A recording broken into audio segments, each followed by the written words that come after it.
Hi, welcome to Brenda's Bonkers. Today we're going to talk about autism and schizophrenia and schizoaffective disorder. I have schizoaffective disorder. It has symptoms of schizophrenia like hallucinations and delusions. And then it also has a mood disorder, the affective part, which for me is bipolar. And it has a lot of mania and depression, ups and downs.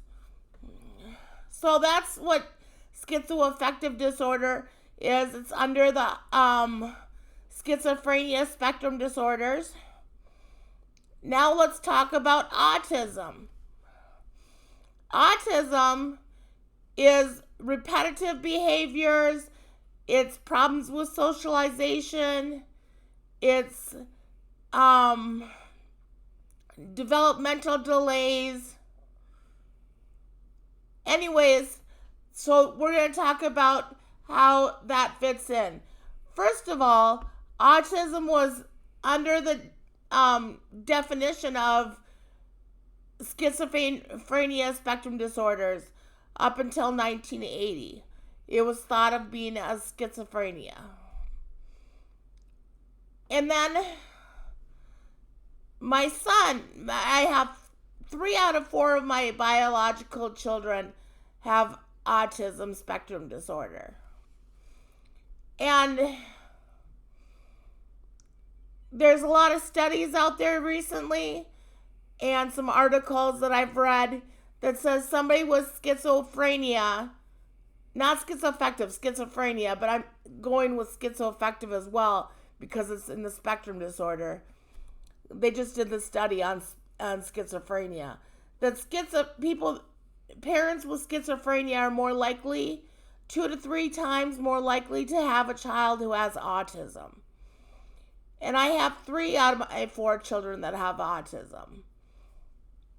So I'm going to talk a little bit about them.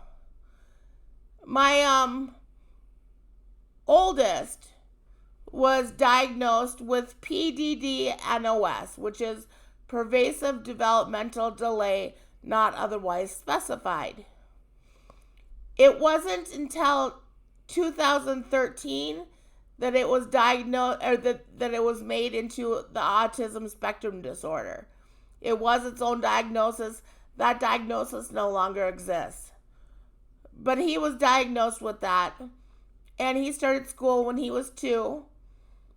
When he was in 8th grade, they dropped his IEP, which is his individual education plan. And that's pretty much all the services that he got was through the school. I was a single mom at the time, and I really wasn't on board with getting community services. And there really wasn't a lot of community services back then for autism spectrum disorder. And it wasn't even thought of being autism back then. So, where is he now? Oh my gosh. I'm so proud. I'm a proud mom. First of all, he was high school graduation speaker. I was very proud of him then. He's the only one of our adult children that have graduated from college. He has a house. He has a job. He has a wife. He has 2 kids. He has a cat and a dog. So he's really achieved a lot. And I'm so very proud of him. Then there's my other 2 that have autism spectrum disorder. And both of them are still in school. They've had more community services. My son that's 15, he started school when he was about 3. And he has an IEP as well. And he also had community services. He still has therapy, but his community services has gone away this year because he's achieved so much.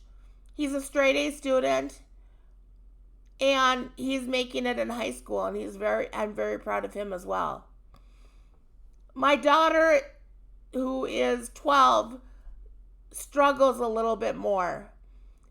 She also has community services. She still has community services, as well as therapy, and she has an IEP and is in specialized classes. She struggles a little bit more with it. But all of them do normal household chores. They all can cook. So they've learned a lot of the life living skills. We're still working on the living skills with my younger two, but they've been achieving that, and that's a really big barrier to work on. So also, it is thought that people with autism have a more than likely chance, or more have, I don't know, no, it's not more than likely. They have more of a chance to develop into schizophrenia as they get older. So far, none of my kids have shown any signs of schizophrenia or schizoaffective disorder. But it is interesting that there's a correlation between autism and schizophrenia or schizoaffective disorder. So that's about what I have for the autism schizophrenia thing. Like and subscribe. Have a great day. Thank you for watching. Bye.